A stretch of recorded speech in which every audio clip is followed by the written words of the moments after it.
Salutations et bénédictions surabondantes au nom puissant et merveilleux de notre Seigneur et Sauveur vivant, Jésus-Christ. Nous vous souhaitons la bienvenue à cette émission. Qu'est dit la parole de Dieu? C'est moi, votre serviteur, le révérend Bem Titumbanda. Aujourd'hui, nous allons plonger dans la parole de Dieu pour considérer le thème suivant. Pourquoi les enfants d'Israël sont-ils devenus esclaves sur leur propre terre? Pourquoi les enfants d'Israël sont-ils devenus esclaves sur leur propre terre? Nous irons dans la parole de Dieu pour trouver la réponse à cette question. C'est une question troublante et essentielle. Comment un peuple choisi par Dieu le Créateur, destiné à vivre dans la liberté et l'abondance sur la terre promise, a-t-il pu devenir esclave sur son propre sol? Cette question, soulevée dans le livre de Néhémie, nous invite à une profonde réflexion. Israël, bien qu'ayant retrouvé sa terre après l'exil, demeure sous le joug de puissances étrangères. Ce paradoxe n'est pas le fruit du hasard, mais la conséquence directe de sa désobéissance au commandement de Dieu créateur. À travers les Écritures, nous verrons comment l'infidélité d'Israël a conduit à son asservissement et comment cette réalité résonne encore aujourd'hui. Car au-delà d'un simple récit historique, cette situation interpelle chacun de nous. Quelles sont les chaînes invisibles qui nous emprisonnent? Sommes-nous attentifs aux avertissements divins ou suivons-nous un chemin qui mène à l'oppression spirituelle? Plongeons ensemble dans l'analyse biblique pour comprendre les causes de cette captivité et surtout découvrir le chemin du retour vers la véritable liberté. Les constats de Néhémie. Allons dans le livre de Néhémie, chapitre 9, pour lire la parole de Dieu, le Créateur, sur le constat de Néhémie. Néhémie, chapitre 9. Nous allons lire le verset 36 et 37. Et aujourd'hui, nous voici esclaves. Nous voici esclaves sur la terre que tu as donnée à nos pères pour qu'ils jouissent de ce fruit et de ses biens. Elle multiplie ses produits pour le roi auquel tu nous as assujettis. À cause de quoi? À cause de nos péchés. Ils dominent à leur gré sur nos corps et sur notre bétail. Et nous sommes dans une grande angoisse. Néhémie reconnaît que malgré leur retour d'exil, les Israélites restent sous la domination étrangère. Ce passage souligne principalement que leur esclavage était la conséquence de leur désobéissance et de leur péché. Question clé. Comment un peuple choisi par Dieu créateur peut-il devenir esclave sur la terre promise? Nous allons considérer d'abord la désobéissance et malédiction selon la loi de Moïse. Nous allons dans la parole de Dieu, le Créateur, pour comprendre que les causes de l'esclavage des enfants d'Israël était la désobéissance et le péché. Voyons les avertissements de la loi de Moïse. Nous allons dans le livre de Deutéronome, chapitre 28. Deutéronome 28, qui parle de bénédiction et de malédiction. Lisons le verset 15. Mais si tu n'obéis pas, tu vois, la parole de Dieu parle de tu. Dieu s'adresse à toi personnellement, individuellement. Mais si tu n'obéis point à la voix de l'Éternel, la voix de l'Éternel, c'est sa parole. Mais si tu n'obéis pas à la voix de l'Éternel, ton Dieu, créateur, si tu n'observes pas et ne mets pas en pratique tous ces commandements et toutes ces lois que je te prescris aujourd'hui, voici toutes les malédictions qui viendront sur toi et qui seront ton partage. Verset 33 de Deutéronome, chapitre 28. Un peuple que tu n'auras point connu mangera le fruit de ton sol et tous les produits de ton travail. Et tu seras tous les jours opprimé et écrasé. Verset 36 de Deutéronome 28. L'Éternel te fera marcher, toi et ton roi que tu auras établi sur toi, vers une nation que tu n'auras point connue, ni toi, ni tes pères. Et là, tu serviras d'autres dieux, du bois et de la pierre. Deutéronome chapitre 28, lisons maintenant le verset 48. Tu serviras au milieu de la faim, de la soif, de la nudité et de la disette, de toutes choses, tes ennemis que l'Éternel enverra contre toi. Il mettra un joug de fer sur ton cou jusqu'à ce qu'il t'ait détruit. Ce passage établit clairement que l'esclavage et l'oppression étaient des conséquences directes de la désobéissance au pacte conclu avec Dieu créateur. Dieu, le créateur, avait averti Israël que la désobéissance entraînerait de malédictions, y compris la perte de leur liberté. C'est pourquoi je dois me poser cette question. Suis-je attentif aux avertissements de la parole de Dieu, créateur, dans ma propre vie? Êtes-vous, ou es-tu attentif aux avertissements de la parole de Dieu, créateur, dans ta propre vie? Deuxième point maintenant, nous allons considérer les conséquences de péché et de l'infidélité.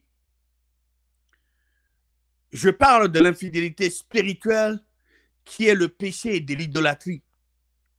Allons dans le livre de Juges. Juges chapitre 2. Lisons le verset 14 et 15. La colère de l'Éternel s'enflamma contre Israël. Il les livra entre les mains de pillards. Dieu a permis qu'ils soient livrés entre les mains de pillards qui les pillèrent. Il le vendit entre les mains de leurs ennemis d'alentour. Dieu, le Créateur, permit qu'ils soient vendus entre les mains de leurs ennemis d'alentour. Et ils ne purent plus résister à leurs ennemis. Tout ça sont des conséquences de la désobéissance, de l'infidélité, de l'idolâtrie. Partout où ils allaient, la main de l'Éternel était contre eux pour leur faire du mal, comme l'Éternel l'avait dit, comme l'Éternel leur avait juré. Ils furent ainsi dans une grande détresse. Les périodes d'oppression sous le juge étaient souvent la conséquence de l'idolâtrie et de l'abandon des commandements de Dieu créateur. Allons dans 2 Rois, chapitre 17. 2 Rois, chapitre 17, et nous allons lire le verset 7 et 8. Cela arriva parce que les enfants d'Israël péchèrent. Contre qui? Contre l'Éternel, leur Dieu créateur, qui les a fait monter du pays d'Égypte, de dessous la main de Pharaon, roi d'Égypte, et parce qu'il craignit d'autres dieux. Au lieu de craindre le seul vrai Dieu, les enfants d'Israël ont préféré craindre le faux Dieu. Verset 8. Il suivit les coutumes des nations que l'Éternel avait chassées devant les enfants d'Israël et celles que le roi d'Israël avait établies. Chapitre 20 de 2 Rois, chapitre 17. 2 Rois 17, verset 20. L'Éternel a rejeté toute la race d'Israël. Il les a humiliés. Il les a livrés entre les mains de pillards. Dieu a permis qu'ils soient livrés entre les mains de pillards. Et il a fini par le chasser loin de sa face. Ce verset que nous venons juste de lire explique comment l'infidélité spirituelle a conduit à la perte de leur liberté. À chaque fois qu'Israël abandonnait Dieu créateur pour des idoles, il tombait sous la domination ennemie. J'ai l'obligation d'examiner ma vie personnelle en posant la question suivante. Quelle idole moderne peuvent m'éloigner des dieux créateurs? Argent, pouvoir, plaisir, quoi? C'est à moi de faire ce devoir de trouver des réponses à cette question. Vous avez l'obligation d'examiner votre vie personnelle en vous posant la même question. Quelles idoles modernes peuvent-ils ou peut-elles vous éloigner des dieux créateurs? Argent, pouvoir, plaisir. La troisième chose que nous devons considérer ici, c'est l'oppression et l'esclavage sont les conséquences du péché. Je répète, la troisième chose, l'oppression et l'esclavage sont les conséquences du péché. Les enfants d'Israël étaient avertis par les prophètes de ces conséquences du péché. Allons dans le livre de Jérémie 25. Lisons le verset 8 à 11. Jérémie 25, verset 8 à 11. C'est pourquoi, ainsi parle l'Éternel des armées, parce que vous n'avez point écouté mes paroles. Verset 9. J'enverrai chercher tout le peuple du septentrion, dit l'Éternel, et j'enverrai auprès de Nebuchadnezzar, roi de Babylone, mon serviteur. Je le ferai venir contre ce pays et contre ses habitants, et contre toutes ces nations alentour, afin de le dévouer par interdit et d'en faire un objet de désolation et de moquerie, de ruines éternelles. Verset 10.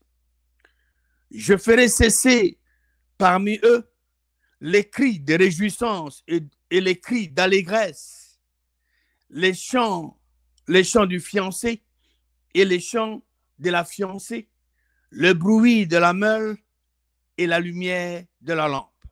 Verset 11. Tout ce pays deviendra une ruine, un désert, et ces nations seront asservies au roi de Babylone pendant 70 ans. Jérémie avait averti Israël que leur rébellion contre Dieu créateur aboutirait à l'exil et à l'oppression sous des puissances étrangères. Lisons maintenant Ésaïe, chapitre 5, verset 13. Ésaïe, chapitre 5, verset 13. C'est pourquoi mon peuple sera emmené captif, faute de connaissance. Ses notables mourront de faim, et sa multitude sera desséchée par la soif.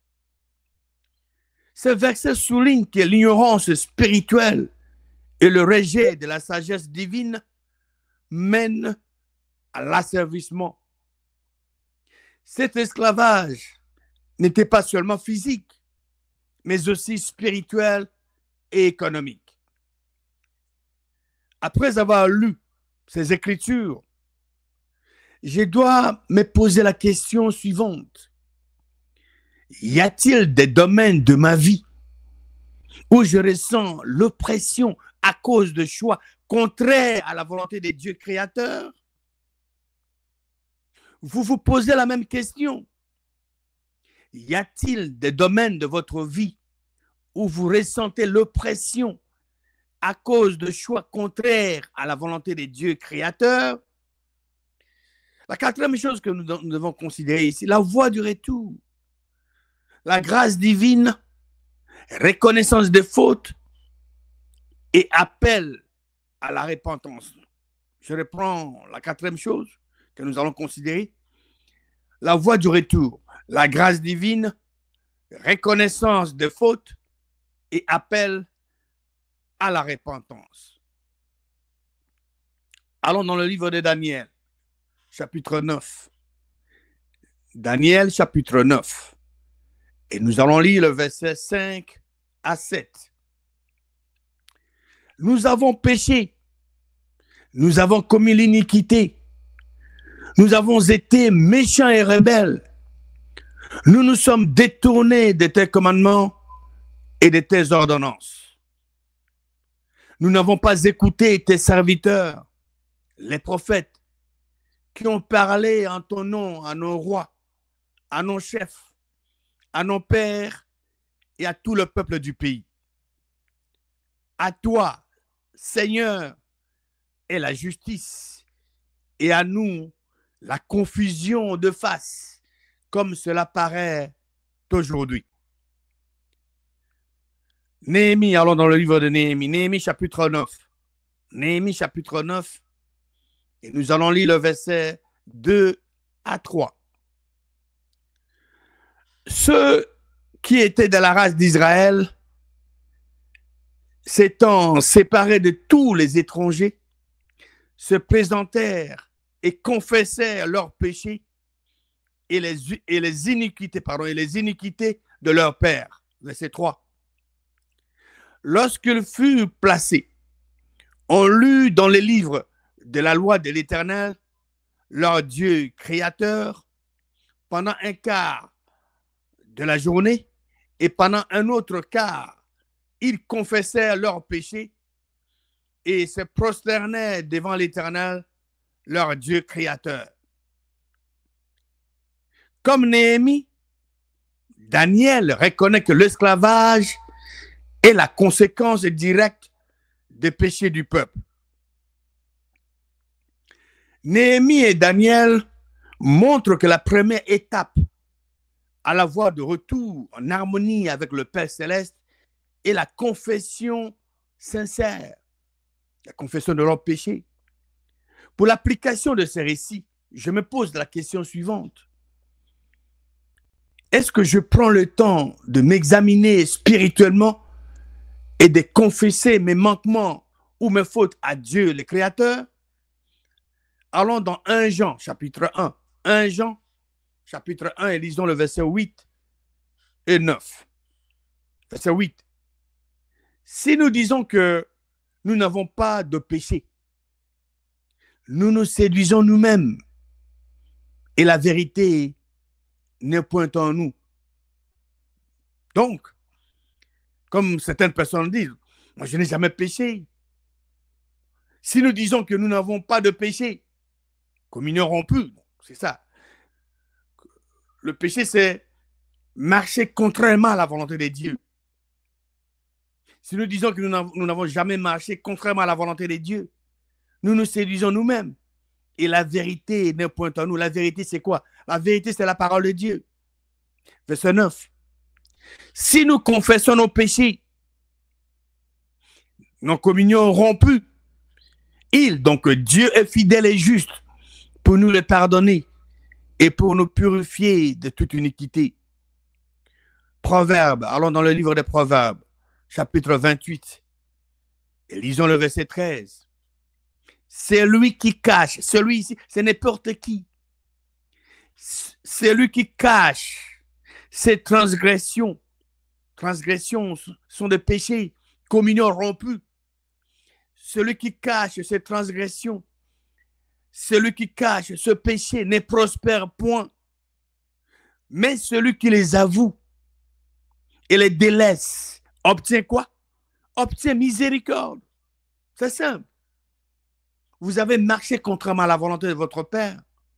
Vous confessez cela et vous délaissez cela, vous abandonnez cela. Vous prenez la décision de ne plus revenir là-dessus et marcher conformément à la volonté du Père. L'espoir de la restauration. La clé ici, nous devons retourner, nous devons rétablir la communion avec notre Père Céleste. Arranger l'harmonie avec lui pour notre propre bénédiction. Parce que quand vous marchez conformément à la volonté du Père,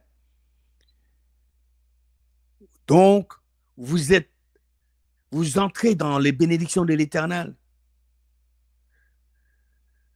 Quand vous marchez contrairement à la volonté du Père, les bénédictions promises par le Père sont garanties d'être manifestées dans votre vie. Allons dans 2 Chroniques, chapitre 7. 2 Chroniques, chapitre 7. Et lisons le verset 14. Si mon peuple sur qui est invoqué mon nom s'humilie, prie, cherche ma face et se détourne de ses mauvaises voies, je l'exaucerai des cieux, je lui pardonnerai son péché et je guérirai son pays. Pour permettre à Dieu créateur de vous exaucer des cieux, de pardonner votre péché et de guérir votre pays, vous devez faire les choses suivantes. Vous devez vous humilier. Vous devez prier avec votre intelligence et par l'esprit, donc parler en langue. Vous devez chercher la face de Dieu créateur en cherchant sa parole. C'est de cette manière-là que Dieu est esprit, n'est-ce pas? Si vous voulez chercher la face de l'Éternel, vous devez chercher sa parole. Et vous devez vous détourner de vos mauvaises voies. Ces récits de la parole de Dieu créateur me poussent à poser la question suivante. Comment puis-je me rapprocher davantage de Dieu créateur aujourd'hui? Et le point que nous devons considérer ici, c'est le choix de la liberté en Christ. Bien que les Israélites aient connu l'esclavage à cause de leurs péchés, Dieu créateur leur a offert un chemin de restauration. C'est ce qui est important pour vous et pour moi. Le chemin de restauration. Comment rétablir l'harmonie, la communion avec le Père Céleste. De même, Jésus-Christ offre la vraie liberté spirituelle. Jean chapitre 8, versets 34 à 36. Quiconque se livre au péché est esclave du péché. Si donc le Fils vous a franchi, vous serez réellement libre. Galates chapitre 5, verset 1. C'est pour la liberté que Christ nous a affranchis. Demeurez donc fermes et ne vous laissez pas mettre de nouveau sous le joug de la servitude. Verset 13 de Galates 5. Galates 5, verset 13. Frères, vous avez été appelés à la liberté. Seulement, ne faites pas de cette liberté un prétexte de vivre selon la chair, mais rendez-vous par la charité, serviteurs les uns des autres. Ces passages de l'Écriture sainte me poussent à poser la question suivante. Est-ce que je vis dans la liberté que Christ m'offre ou est-ce que je suis retenu par des chaînes invisibles? Vous et moi, nous avons le choix de la liberté. L'histoire d'Israël nous enseigne une vérité profonde et intemporelle. L'esclavage, qu'il soit physique, spirituel ou moral, est toujours la conséquence de l'éloignement de Dieu, le Créateur. Les enfants d'Israël ont perdu leur liberté, non parce que Dieu Créateur les avait abandonnés, mais parce qu'ils avaient négligé sa parole et ses commandements. Pourtant, même au cœur de leur détresse, Dieu Créateur leur a laissé une porte ouverte, celle de la repentance, du retour à lui et de la restauration. Cette réalité ne concerne pas seulement Israël, elle nous concerne tous. Aujourd'hui encore, beaucoup vivent sous des chaînes invisibles. Le péché, l'idolâtrie moderne, les désirs éphémères du monde qui les privent de la véritable liberté. Mais la bonne nouvelle est que Dieu créateur n'a pas changé. Il est le même hier, aujourd'hui, éternellement. Il offre toujours un chemin vers la libération. Et ce chemin passe par Jésus-Christ. Alors, la question essentielle est la suivante. Vivez-vous dans la liberté que Dieu créateur veut pour vous? Ou laissez-vous encore de fardeaux vous retenir? Le Christ a dit, si donc le Fils vous affranchit, vous serez réellement libre, comme cela est dit dans Jean 8, verset 36. La liberté ne se trouve pas dans les illusions du monde, mais dans une relation profonde et sincère avec Dieu le Créateur. Il est temps de choisir, rester captif ou marcher dans la liberté divine. Aujourd'hui, Dieu Créateur vous tend la main. Saisissez-la, tournez-vous vers lui et laissez-les briser vos chaînes pour vous conduire vers une vie de paix, de joie et d'accomplissement éternel. Que Dieu vivant et vrai vous bénisse abondamment au nom triomphant de Jésus-Christ.